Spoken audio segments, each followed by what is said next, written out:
So last video we saw this slide, the important conversions. Please by heart it. Next, we start exactly what are free electrons. ये terms हम इसके लिए कर रहे हैं because it is very important to understand. Only if you understand this term, only then you will understand what exactly electricity is. या वो कैसे work करता है. So now we study is free electrons. If you see ये जो cell है ये battery होता है, इसके अंदर बहुत सारे फ्री इलेक्ट्रॉन्स होते हैं, एटम्स होते हैं जो कंटिन्यूअसली रैंडमली किसी भी डायरेक्शन में मूव करते हैं. अब ये जो डायग्राम है इसमें ये जो ब्लू स्ट्रक्चर दिख रहा है, this blue structures are nothing but free electrons. और ये इलेक्ट्रॉन जब वो मूव हो रहा है from one part to another, इसे हम इलेक्ट्रॉन ड्रिफ्ट बोलते हैं. So these electrons carry negative charge, hence they are called as negatively charged particles. And because of these electrons, or say these negatively charged particles, the current flows in the wire. Now we say the electric current is flowing. So go through this chapter or go through this topic very nicely. अब इसका exact मतलब कि circuit से connect होता है तब क्या, without circuit क्या, is given in the next slide. Let us have a look.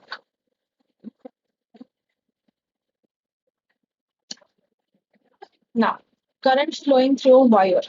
As I said, ये जो फ्री इलेक्ट्रॉन्स है, ये जो दिख रहा है वो रैंडम मोशन में होता है. क्यों? क्योंकि इसके आसपास कभी कंटिन्यूस सर्किट नहीं है. सर्किट मतलब ये किसी भी वायर के साथ, बैटरीज के साथ, बाकी के साथ जुड़ा हुआ नहीं है. Because it is not connected, these free electrons are said to be moving randomly. इसके लिए उसको नाम दिया है फ्री इलेक्ट्रॉन्स. क्यों? क्योंकि वो फ्रीली कहीं भी किसी भी डायरेक्शन में फ्लो होते हैं. बट जब ये सर्किट से कनेक्ट होते हैं, then they have a uniform motion like this. क्योंकि ये सर्किट से कनेक्टेड है, इसका डिटेल डायग्राम मैं नेक्स्ट स्लाइड में आपको बताऊंगी. क्योंकि ये सर्किट से कनेक्टेड है तो एज यू कैन सी सारे इलेक्ट्रॉन्स एक ही डायरेक्शन में मूव होना शुरू होते हैं. Why and how, that is coming in the next slide. Just read this. It says, if a conducting wire is not connected to a cell, its free electrons move randomly in all directions in the space between the atoms. ये जो atoms है red colour के, उनके बीच बीच में जहाँ पे भी दिख रहा है स्पेस, वहां पे they are moving continuously. But जब हम इसको सेल के साथ यानी सर्किट में कनेक्ट करते हैं तो उस पर एक फोर्स अप्लाई होता है, बिकॉज ऑफ विच, सॉरी, इस पे एक फोर्स अप्लाई होता है, बिकॉज ऑफ विच ये जो इलेक्ट्रॉन्स है वो कंटिन्यूअसली सेम मोशन में यानी सेम डायरेक्शन में फ्लो होना शुरू होते हैं. Being negatively charge, they start moving from negative to positive terminal. यानी वायर के अंदर ये जो दिख रहा है ये सब वायर के अंदर है. वो जो घर पे वायर्स रहते हैं उसके अंदर ये सब स्ट्रक्चर रहता है. सो वायर के अंदर ये जो इलेक्ट्रॉन्स है वो नेगेटिव से पॉजिटिव में आते हैं. And due to this flow of electrons, the current starts flowing through the wire. इसका मतलब ये है कि पहले अज्यूम करो अपने पास एक वायर है, ये वायर का एक पार्ट है. इस वायर के अंदर ये फ्री इलेक्ट्रॉन्स है जो रैंडमली मूव हो रहा है. सी रैंडम मोशन ऑफ इलेक्ट्रॉन्स. क्यों? क्योंकि इसको कोई भी बैटरी या सर्किट हमने ऐसा कुछ भी कनेक्ट नहीं किया है. So these are known as freely moving electrons जिनके पास नेगेटिव चार्ज अवेलेबल होता है. But when we connect that to a wire or say to a circuit over here, then this is called as an electric cell. तो यहाँ पे ये जो cell किया है ये क्या करता है, पोटेंशियल डिफरेंस लाता है. क्यों? क्योंकि एक हायर पोटेंशियल है और एक लोअर पोटेंशियल है. मैंने लास्ट वीडियोस में बोला था पॉजिटिव मतलब हायर पोटेंशियल, नेगेटिव मतलब लोअर पोटेंशियल. बिकॉज ना पोटेंशियल डिफरेंस एग्जिस्ट तो यहाँ पे एक इलेक्ट्रिक फोर्स अप्लाई होता है. दिस, ये जो ब्रॉड वायर दिख रहा है वो और ये पतला wire is same. This is just the zooming structure of this wire. ठीक है, तो ये जो पतला वायर है ना इसके अंदर ये सब होता है. So now when you see कि जब कनेक्टेड नहीं था तो ये रैंडमली मूव हो रहा था, लेकिन अब जब ये कनेक्टेड है तो everyone is flowing in the same direction. But what direction? Wire के अंदर अगर हम देखें तो हम देख रहे हैं कि ये नेगेटिव से पॉजिटिव जा रहा है. क्यों ऐसे जा रहा है? क्योंकि electrons itself is a negatively charge particle, तो नेगेटिव साइड पे रिपेल होगा, पॉजिटिव साइड पे अट्रैक्ट होगा. Hence, we say wire के अंदर the flow of electrons is from negative to positive.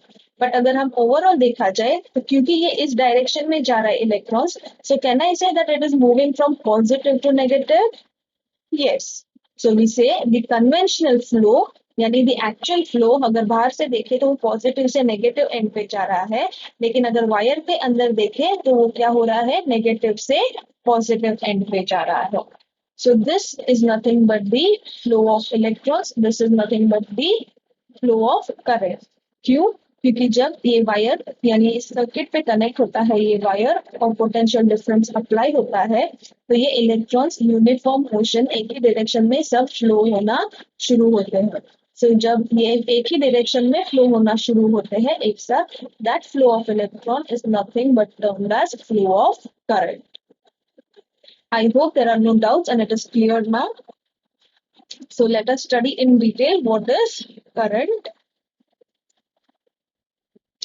Last slide हमने देखा था that current is nothing but flow of charge. ये अभी suppose electrons है, charge है, इसके लिए Q से भी symbolize किया है, but you can always use P as an electron.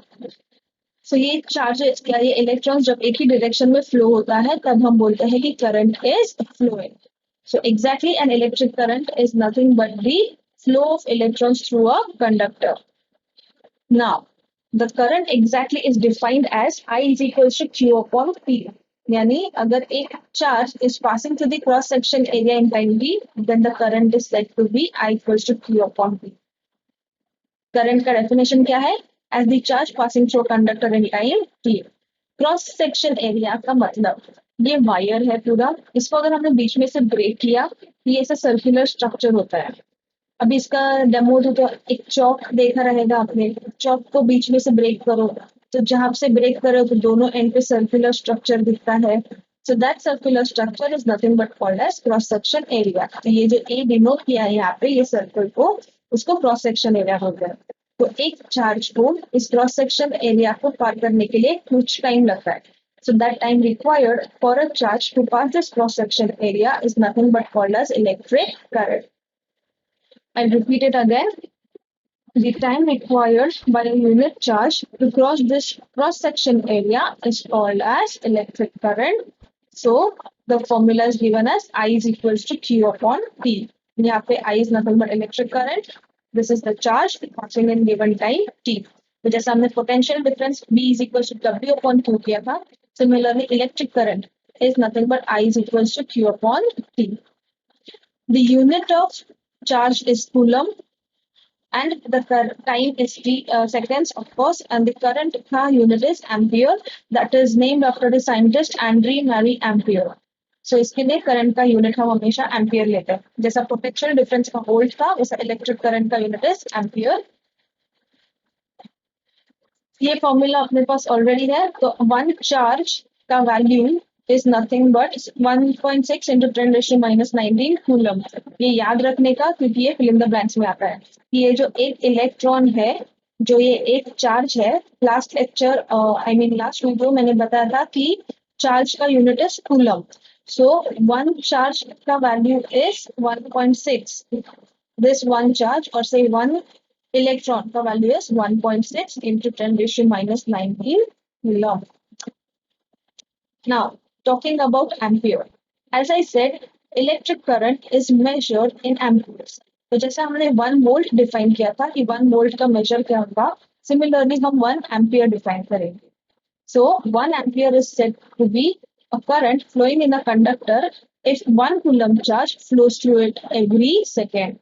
मतलब अगर एक सेकेंड में ये एक चार्ज इस क्रॉस सेक्शन एरिया को पार कर रहा है, I repeat it, one charge crossing this cross section area in 1 second, then the current is said to be 1 ampere. और ये रहा उसका formula. 1 ampere is 1 joule upon 1 second. Sorry, it should be 1 coulomb upon 1 second. I'm very sorry. Let me correct it. So here it is. 1 ampere is 1 coulomb upon 1 second. मतलब 1 coulomb का charge 1 second में ये cross section area पार करता है. Then the current is 1 ampere. So आज के लिए हम इतना ही करेंगे. Please go through the definitions of potential difference, इसका unit, electric current, ampere, current flowing through a conductor, उसके diagrams, everything.